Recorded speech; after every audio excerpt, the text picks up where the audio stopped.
నమస్కారం. A1 TV Telugu first news కి స్వాగతం. ముందుగా వార్తల్లోని ముఖ్యాంశాలు. విదేశీ పర్యటనకు అనుమతి నిరాకరణపై రేవంత్ ఫైర్. గుజరాత్ సీఎంకు అనుమతి ఇచ్చి తననెందుకు అడ్డుకున్నారన్న రేవంత్. తెలంగాణ అభివృద్ధిని అడ్డుకోవడమే కేంద్ర నిర్ణయం. తెలంగాణ అభివృద్ధిని అడ్డుకోలేరన్న రేవంత్.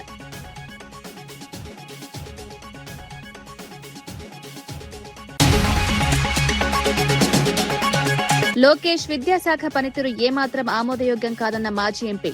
విద్యార్థుల భద్రతపై ప్రభుత్వం ఎందుకు నిర్లక్ష్యం చేస్తోందన్న రంగయ్య. హాస్టళ్లలో కనీస వసతులేవు. లోకేష్ పై రంగయ్య తీవ్ర విమర్శలు.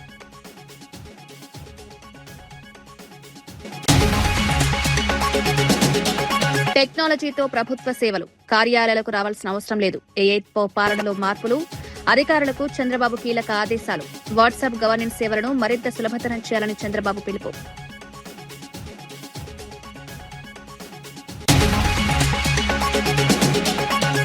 మద్యం కుంభకోణానికి తాడేపల్లి ప్యాలెస్ కేంద్రమన్న పార్థసారథి. తాడేపల్లి కేంద్రంగా మద్యం అక్రమాలు జరిగాయంటూ ఆరోపణలు. వైసీపీ హయాంలో మద్యం వ్యవహారంలో అవకతవకలు. మద్య కుంభకోణంపై బాధ్యులు సమాధానం చెప్పాలని డిమాండ్.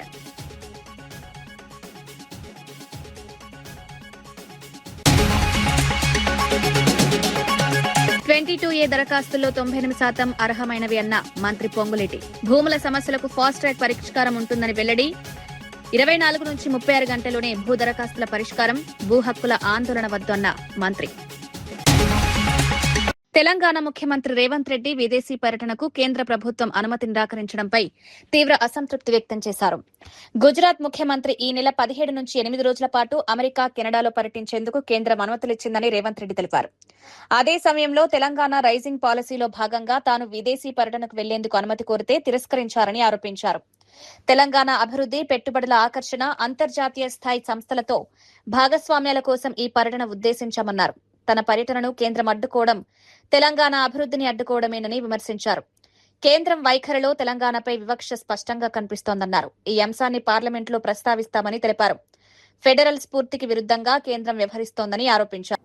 నరేంద్ర మోడీ గారి చేతుల్లో, గుజరాత్ చేతుల్లో కట్టు బానిసలుగా మీరు బ్రతకదలుచుకున్నారా? తెలంగాణ ఆత్మ గౌరవాన్ని చాటదలుచుకున్నారా? మీరు ఈరోజు తెలంగాణ ప్రజలకు సమాధానం చెప్పాలి. ఈరోజు తెలంగాణ రాష్ట్ర ముఖ్యమంత్రి పర్యటనను తిరస్కరించడం అంటే తెలంగాణ యొక్క అభివృద్ధిని అడ్డుకోవడమే. ఇది తెలంగాణకు జరిగిన అవమానము. వ్యక్తిగా నేను 25 సార్లు పోయిండొచ్చు అమెరికాకు, మళ్ళీ వ్యక్తిగా ఇంకో 25 సార్లు పోవచ్చు. కానీ ముఖ్యమంత్రి హోదా, ముఖ్యమంత్రి బాధ్యత, రాష్ట్రం యొక్క అభివృద్ధి కోసం చేసే పర్యటనను కేంద్ర ప్రభుత్వం అడ్డుకోవడం చూస్తుంటే స్పష్టమైన వివక్షను ప్రదర్శిస్తున్నది కేంద్ర ప్రభుత్వం తెలంగాణ పట్ల. ఈ వివక్ష ఏమాత్రం సహించరానిది. ఖచ్చితంగా ఈ అంశాన్ని మా legislative party leader Rajya Sabha Kharge గారు, లోక్సభలో మా నాయకులందరూ కూడా ఈ అంశాన్ని ఖచ్చితంగా పార్లమెంటులో లేవనెత్తుతారు. మా పార్లమెంట్ సభ్యులు ఇక్కడ ఉన్నారు. ఖచ్చితంగా ఈ అంశాన్ని పార్లమెంట్లో, లోక్సభ, రాజ్యసభలో కూడా లేవనెత్తుతాము. ఇది అంత ఆషామాషిగా తీసుకునే విషయం కాదు. ఈ తెలంగాణ వ్యతిరేక భావజాలం నరేంద్ర మోడీ గారు పార్లమెంట్లో పదే పదే మాట్లాడినా తెలంగాణ రాష్ట్ర బీజేపీ నాయకుల మెతక వైఖరి వల్ల ఈరోజు అంత ధైర్యంతో గుజరాత్ వాళ్ళు మన అభివృద్ధిని అడ్డుకునే ప్రయత్నం చేస్తున్నారు. ఈరోజు పెట్టుబడులు తెలంగాణకు వస్తే గుజరాత్కు పెట్టుబడులు పోవేమో, గుజరాత్ అభివృద్ధికి కొంత ఇబ్బంది కలుగుతుందేమనే కుట్రతోని ఈరోజు నా పర్యటనను అడ్డుకున్నారు. వాళ్ళు చెప్పిన లెటర్లో clearance from political angle decline అంటే what is political angle? Narendra Modi Bharatiya Janata party, Revanth Reddy Congress party. Narendra మోడీది గుజరాత్, రేవంత్ రెడ్డిది తెలంగాణ. ఇదే కదా మీ పొలిటికల్ యాంగిల్? ఇదే కదా మీ వివక్ష? ఒక పక్కన గుజరాత్ ముఖ్యమంత్రికి ఇదే సమయంలో పర్యటనకు అనుమతి ఇచ్చి పెట్టుబడులను ఆకర్షించడానికి వైబ్రెంట్ గుజరాత్ కార్యక్రమంలో భాగంగా అతన్ని విదేశాలకు మీరు పంపించి ఈరోజు తెలంగాణ రైజింగ్ 2047 అడ్డుకోవడము, ఇది స్పష్టంగా రాజకీయ వివక్ష.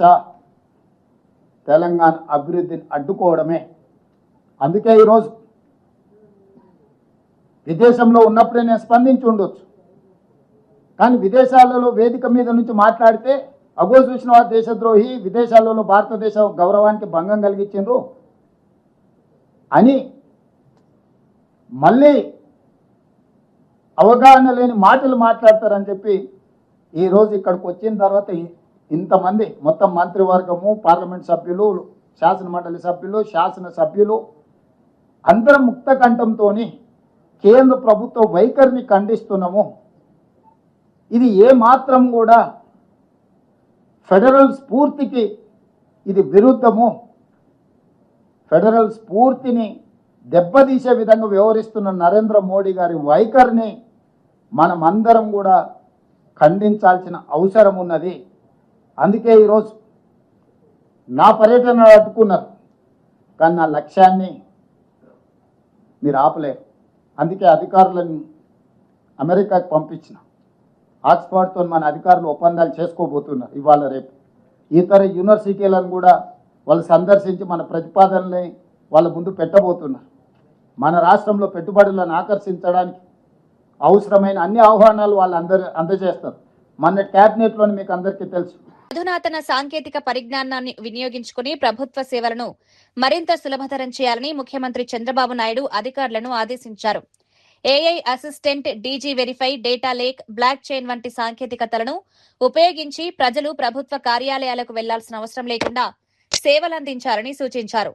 వాట్సాప్ గవర్నెన్స్ ద్వారా అందిస్తున్న 1204 సేవలను మరింత సులభతరం చేయాలన్నారు.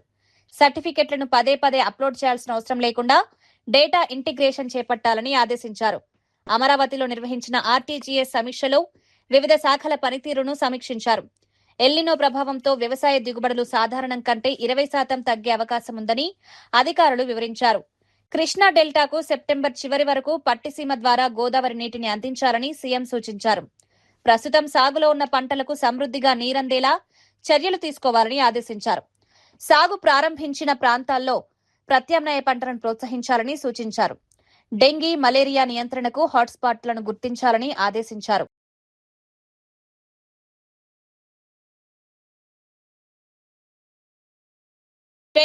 ఏ నిషేధిత జాబితా నుంచి మినహాయింపు కోరుతూ వచ్చిన దరఖాస్తుల్లో 98% దరఖాస్తులు మినహాయింపుకు అర్హమైనవని తెలంగాణ రెవెన్యూ మంత్రి పొంగులేటి శ్రీనివాసరెడ్డి తెలిపారు. దేవాదాయ, భూదాన్ భూముల జాబితాలో ఉన్న దరఖాస్తులను నిబంధనల ప్రకారం తిరస్కరించామన్నారు. చట్టబద్దమైన భూ హక్కులు ఉన్నవారి దరఖాస్తులను ఫాస్ట్ ట్రాక్ విధానంలో పరిష్కరిస్తున్నామని తెలిపారు.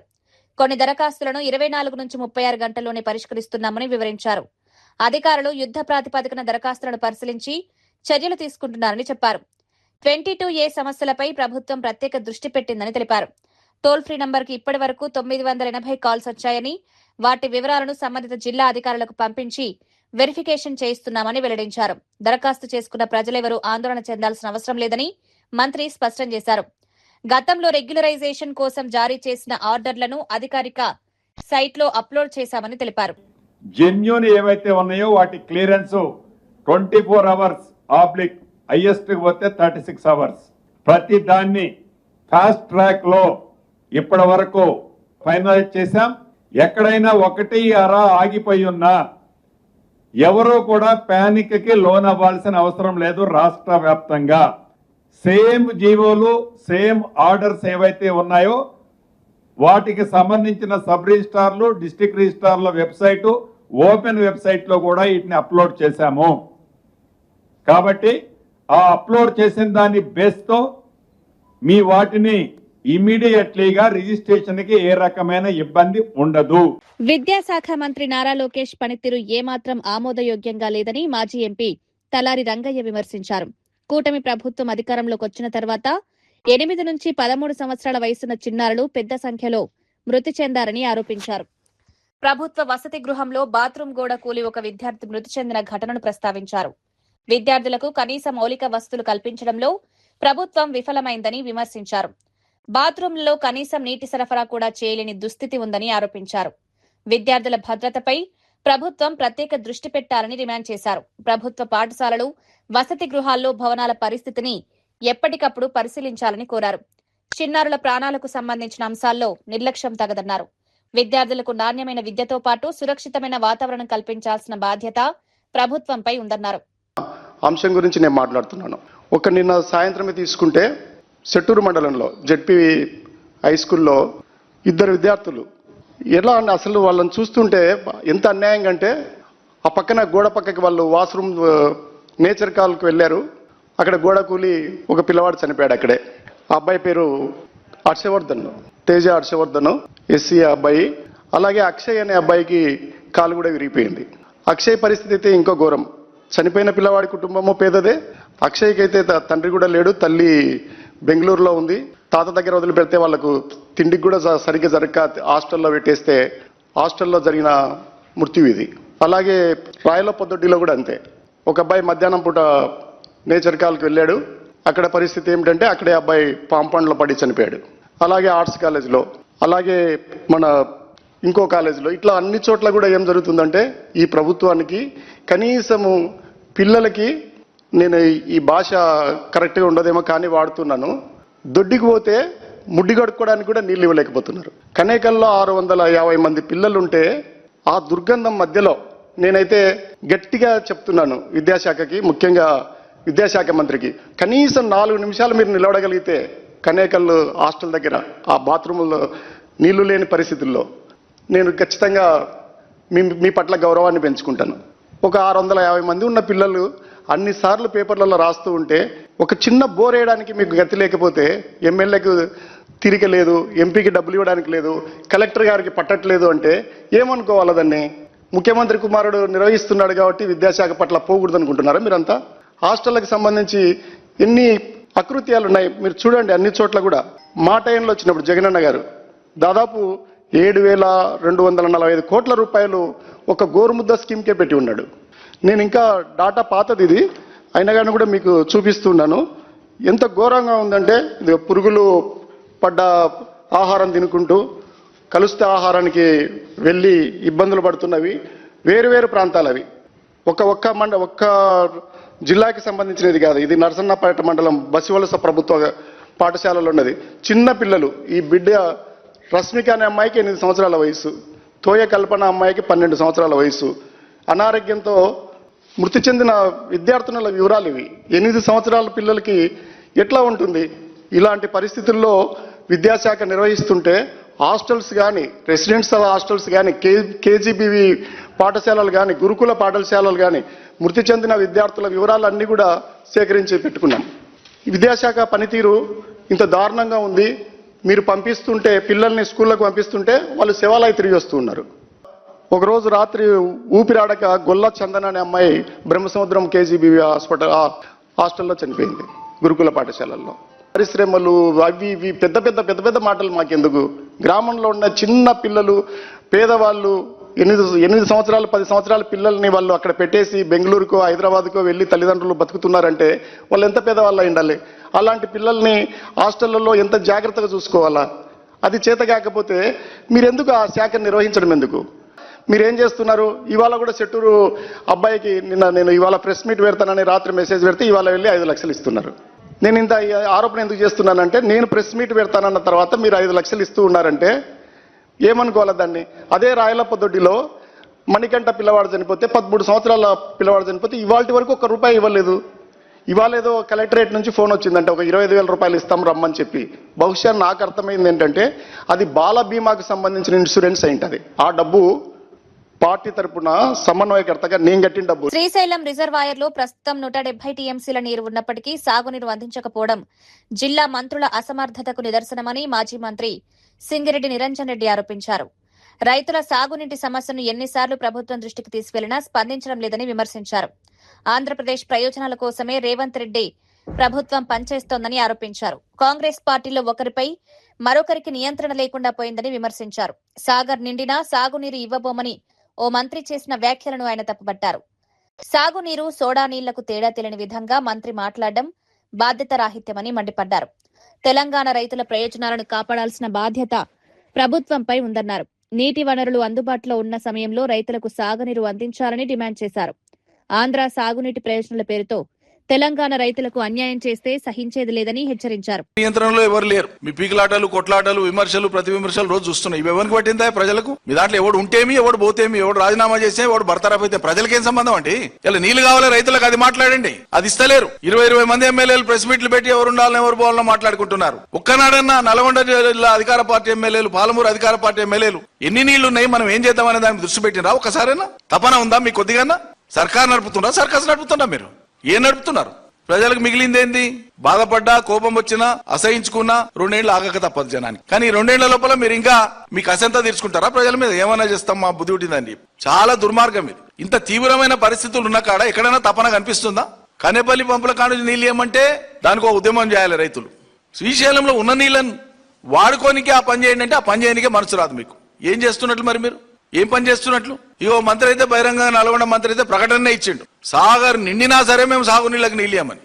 వారే వా, ఇక సోడా నీళ్లు తెలిసిన వాళ్ళకు సాగునీళ్ళు ఎడ తెలుస్తాయి, సాగు కష్టాలు ఎడ తెలుస్తాయి. ఇంతకు మించిన దుర్మార్గం ఉంటుందండి? సాగర్ నిండినా నీళ్ళు ఇవ్వమనేటువంటి ధైర్యం, ఎంత ధైర్యంతో మాట్లాడతారండి? మంచినీటికి ఎంత అవసరమో ఆ అంత అవసరాన్ని రైట్ రాయల్ గా ఆల్మట్ట నుంచి, నారాయణపూర్ నుంచి విడిపించుకునేటువంటి చట్టపరమైన హక్కు ఉంది మనకు. Drinking water is the top priority. అది ధైర్యం చెప్పాలి. కానీ నిండినా మేము ఇయ్యాం. ఈ చేతగాని వాళ్ళ సర్కార్ ఎందుకండి మరి? ఉన్న నీళ్ళని మేనేజ్ చేయడానికి చేత కాదు, అన్ని ప్రకృతి మీద వేసేసి మేము తప్పుకుంటామంటే ఇది ఎక్కడ ధర్మం? తక్షణం పాలమూరు పంపులు స్టార్ట్ చేయండి.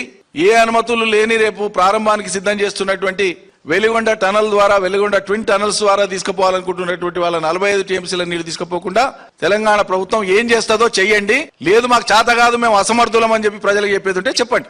సంగారెడ్డి కలెక్టరేట్ ముందు ఎస్ఎఫ్ఐ ఆధ్వర్యంలో పాలిటెక్నిక్ విద్యార్థులు భారీ ధర్నా నిర్వహించారు. పాలిటెక్నిక్ విద్యా వ్యవస్థను పరిరక్షించాలని విద్యార్థులు డిమాండ్ చేశారు. శక్తి పాలసీని వెంటనే వెనక్కి తీసుకోవాలని, ఎస్బీటీఈటీని బలోపేతం చేయాలని కోరారు. ముఖ్యంగా జీవో నెంబర్ 97ను రద్దు చేయాలని ప్రభుత్వాన్ని డిమాండ్ చేశారు. విద్యార్థులను ఉన్నత విద్యకు దూరం చేసే ప్రైవేటీకరణ విధానాలను ప్రభుత్వం నిలిపివేయాలని కోరారు. శక్తి స్కీమ్ అమలైతే ఇంజనీరింగ్ చదవాల్సిన విద్యార్థులు భవిష్యత్తులో కార్మికులుగా మారే పరిస్థితి వస్తుందని ఆందోళన వ్యక్తం చేశారు. పాలిటెక్నిక్ విద్యార్థులకు ఉన్నత విద్యను వెళ్లే అవకాశాలను ప్రభుత్వం మరింత సులభతరం చేయాలని కోరారు. తమ భవిష్యత్తుకు సంబంధించిన నిర్ణయాలను విద్యార్థులతో చర్చించిన తర్వాతే తీసుకోవాలని డిమాండ్ చేశారు.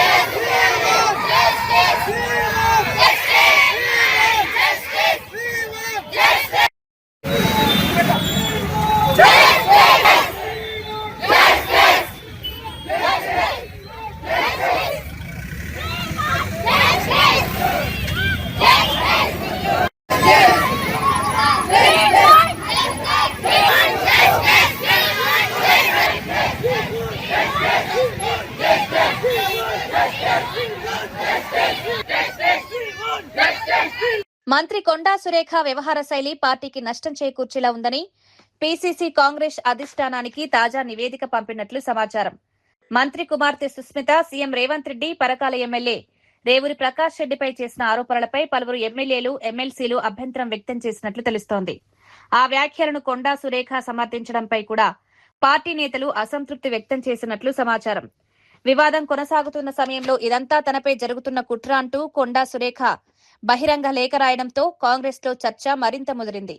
పార్టీకి నష్టం కలిగించేలా ఎవరైనా బహిరంగ వ్యాఖ్యలు చేస్తే చర్యలు తీసుకోవాలని కొందరు నాయకులు కోరుతున్నారు.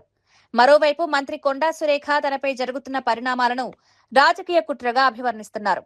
పార్టీలోని సమస్యలను బహిరంగంగా కాకుండా అంతర్గతంగా చర్చించుకోవాలని పలువురు నాయకులు సూచిస్తున్నారు.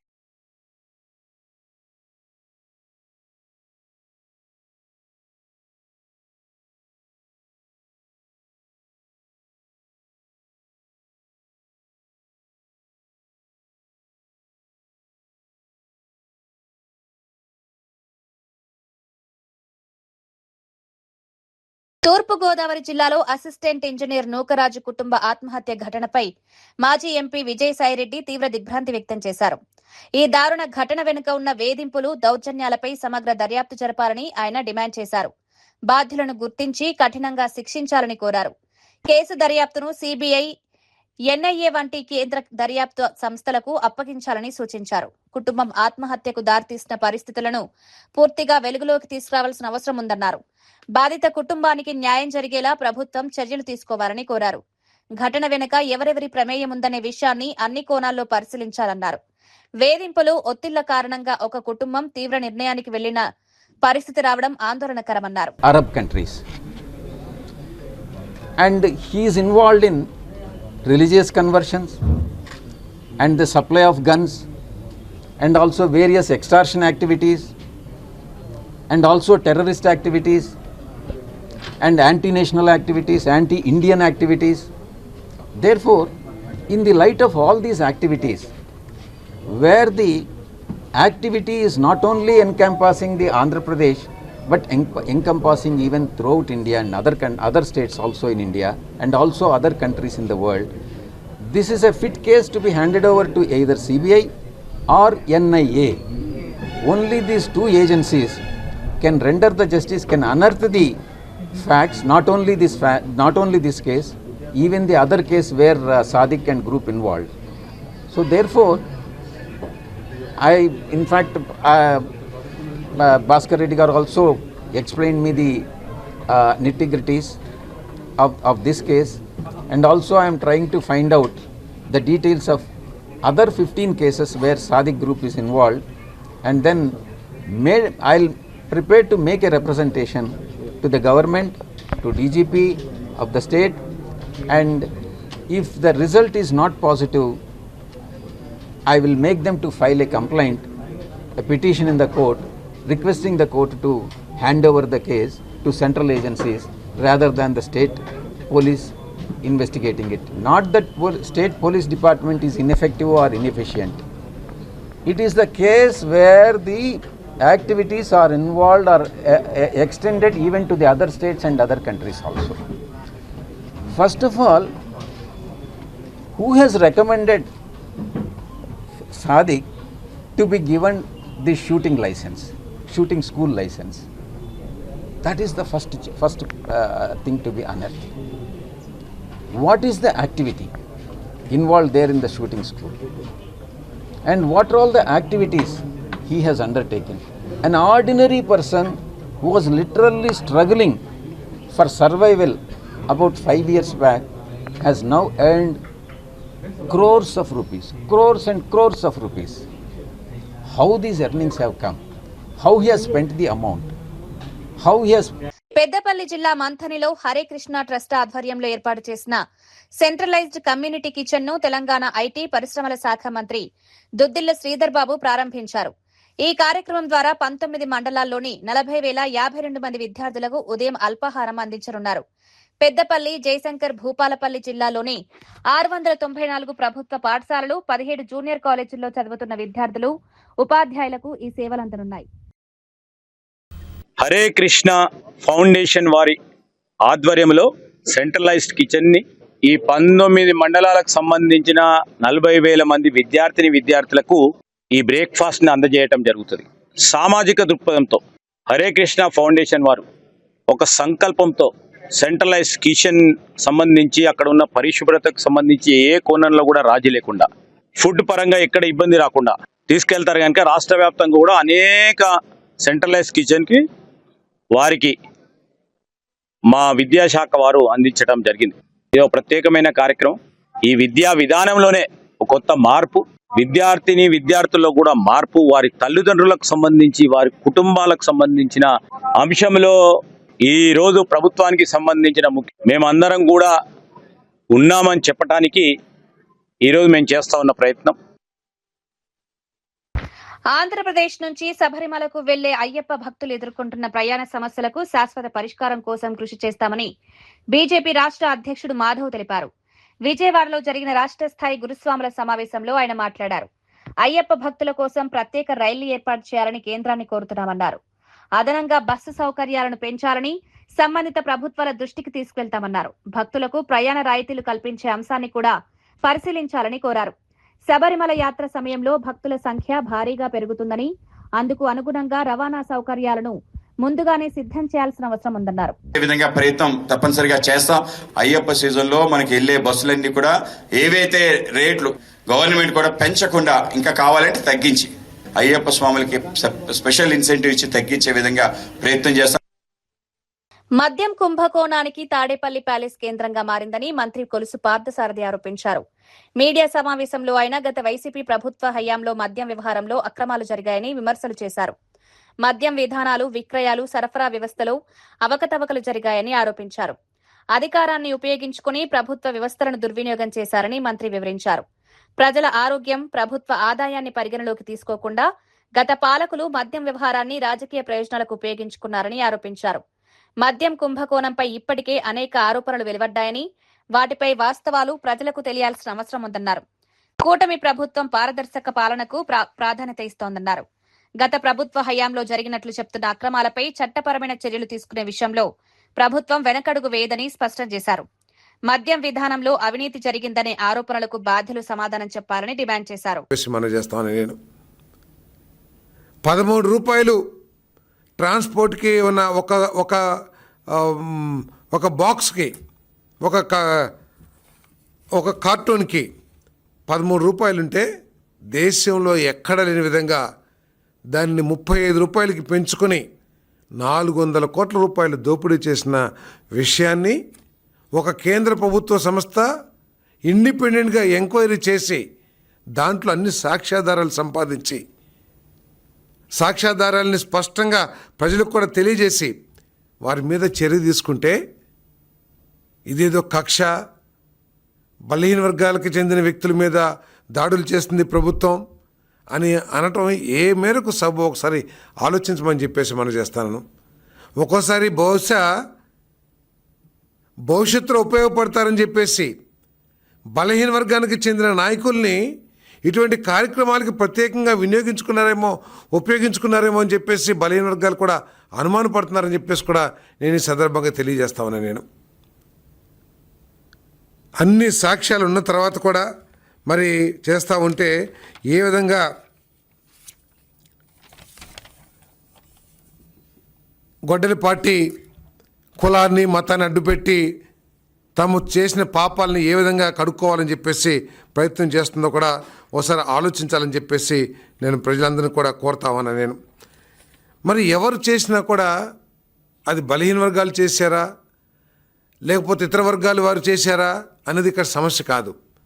ప్రజలకి ఆర్థికంగా, సమాజానికి, రాష్ట్రానికి నష్టం జరిగిందా లేదా, చట్ట వ్యతిరేకమైన జరిగినాయా లేదా అనే విషయం మీదే ఇవన్నీ కూడా జరుగుతాయి తప్పితే, ఈ ఎంక్వైరీలు జరుగుతాయి తప్పితే వేరేది కాదనేది జగన్మోహన్ రెడ్డి గారు, ఆ గొడ్డలి పార్టీ నాయకులందరూ కూడా అర్థం చేసుకోవాలని చెప్పేసి కూడా నేను ఈ సందర్భంగా తెలియజేస్తా ఉన్నాను. నేను ఒక ఫేక్ కంపెనీలని సృష్టించడం, ఆ ఫేక్ కంపెనీల ద్వారా ఈ దోచుకున్న సొమ్ముని డిస్ట్రిబ్యూట్ చేయటం, ఏ విధంగా డబ్బులన్నింటినీ కూడా ట్రాన్స్పోర్ట్ చేశారో, ఆఖరికి డ్రైవర్లు ట్రాన్స్పోర్ట్ చేసిన డ్రైవర్లు కూడా మరి ఎంక్వైరీలో బయటపడ్డారు. ఏ విధంగా ఆ సొమ్ముని, ఆ పాపపు సొమ్ముని ఎన్నికల్లో వినియోగించారో కూడా సాక్ష్యాలతో సహా ఆ డెన్నులు కూడా బయటపడిపోయినాయి. బయటపడిన తర్వాత కూడా బలహీన వర్గాల మీద దాడి చేయని చెప్పేసి చెప్పడం ఏ మేరకు సభో ఒకసారి ప్రజలందరూ కూడా ఆలోచించాలని. కరీంనగర్ జిల్లా చిగురుమామిడి మండలం నవాబుపేటలో బీజేపీ రాష్ట్ర అధ్యక్షుడు రామచంద్రరావు చేపట్టిన దీక్షపై మంత్రి పొన్నం ప్రభాకర్ తీవ్ర విమర్శలు చేశారు. రాష్ట్ర బీజేపీ అధ్యక్షుడిగా బాధ్యతలు చేపట్టినప్పటి నుంచి ప్రభుత్వాన్ని విమర్శిస్తూ రాజకీయ ఉనికిని కాపాడుకునే ప్రయత్నం చేస్తున్నారని ఆరోపించారు. పార్టీ అంతర్గత వివాదాల్లో తన ప్రాబల్యాన్ని చూపించుకునేందుకే ప్రభుత్వంపై విమర్శలు చేస్తున్నారన్నారు. తెలంగాణ ప్రజలకు నిజంగా న్యాయం చేయాలనుకుంటే ఢిల్లీకి వెళ్లి కేంద్రం నుంచి రాష్ట్రానికి రావాల్సిన నిధులు, హక్కులు సాధించాలని సూచించారు. ఫీజు రియంబర్స్మెంట్ విషయంలో రాష్ట్ర ప్రభుత్వం ఇప్పటికే పాత బకాయిలను విడతల వారీగా చెల్లిస్తోందని, ఈ విద్యా సంవత్సరం నుంచి అడ్వాన్స్డ్ పేమెంట్ చేసేలా చర్యలు తీసుకుంటామన్నారు. అవన్నిటిని కూడా విడతల వారీగా పేమెంట్ చేస్తూనే ఈ విద్యా సంవత్సరం నుంచి పిల్లలకు ఫీ రియంబర్స్మెంట్ అడ్వాన్స్గా పేమెంట్ చేస్తూ ఎస్సీ, ఎస్టీ, బీసీ, మైనార్టీ పిల్లలకు సంబంధించిన విద్యకు ఇబ్బంది కలగకుండా చూస్తూ ఉన్నది. భారతీయ జనతా పార్టీ అధికారంలోనే ఏ రాష్ట్రంలో ఫీజు రియంబర్స్మెంట్ ఇస్తూ ఉన్నారు. ఫీజు రియంబర్స్మెంట్కు కేంద్రం నుంచి ఏం సహకారం తెచ్చే ప్రయత్నం చేస్తూ ఉన్నారు. గతంలో టీఆర్ఎస్ పార్టీ అధికారంలో 10 సంవత్సరాలు బకాయిలుంటే వాళ్ళతో కుమ్ముక్కైన పార్టీగా ఎందుకు మీరు స్పందించలేదు? వీటికి జవాబు చెప్పాలని డిమాండ్ చేస్తాను. అందుకే తప్పకుండా ఈరోజు తెలంగాణ ప్రజాపాలన ప్రభుత్వం రేవంత్ రెడ్డి గారి నాయకత్వంలో ఆర్థిక మంత్రి బట్టి విక్రమార్క గారు, సహచర మంత్రులు అందరం కూడా పిల్లల విద్య కొరకు ఉన్నతమైన ఆలోచనలతోటి అన్ని స్థాయిల్లో విద్యకు అత్యంత ప్రాధాన్యత తీసుకుపోతా ఉన్నాం. ఇంటిగ్రేటెడ్ హాస్టళ్లు కడతా ఉన్నాం. సంక్షేమ హాస్టళ్లకు సంబంధించినటువంటి ఆన్లైన్ గ్రీన్ ఛానల్ ద్వారా పేమెంట్ చేస్తూ ఉన్నాం. కిట్ ద్వారా వాళ్ళకు నాణ్యమైన వస్తువులను సమకూర్చే ప్రయత్నం చేస్తూ ఉన్నాం. డైటరీ ఛార్జీలు, మెస్ ఛార్జీలు పెంచినాం. ఈరోజు గత ప్రభుత్వ బకాయిలను వరుసల వారీగా పేమెంట్ చేసుకుంటూ పోతా ఉన్నాం. భవిష్యత్తులో ఇవ్వడానికి సంబంధించి అడ్వాన్స్ పేమెంట్ సిస్టాన్ని తీసుకొని వచ్చి బ్యాంకుల్లో ముందుగానే పైసలు జమ చేసే విధంగా చర్యలు తీసుకుంటూ ఉన్నాం. మీకేమైనా చేతనైతే ఆ ముసలి కన్నీరు కార్చడం ఆపి రాజకీయ ఉనికి కోసం నిరాదీక్ష చేయడం మానుకొని కేంద్ర ప్రభుత్వం ఒత్తిడి తీసుకొచ్చి మీ బీజేపీ పాలిత రాష్ట్రాల్లో కూడా ఇటువంటి ఫీ రియంబర్స్మెంట్ తీసుకొచ్చేటువంటి విధంగా పోయి అక్కడ వరకు జ్ఞానోదయం కలిగేసే ప్రయత్నం చేయి, కానీ నడిచే కాలంలో మోకాలు అడ్డం పెట్టేటువంటి ప్రయత్నం చేస్తూ తెలంగాణ ప్రగతికి సంబంధించి విమర్శలు చేసే విధంగా చేయడం ద్వారా మీ స్థాయి తగ్గించుకున్నట్టయితే అవుతుందని రామచంద్రరావు గారికి హితవు చెప్తాను. వార్తా విశేషాలు మరో బులెటిన్లో మళ్ళీ కలుద్దాం. నమస్కారం.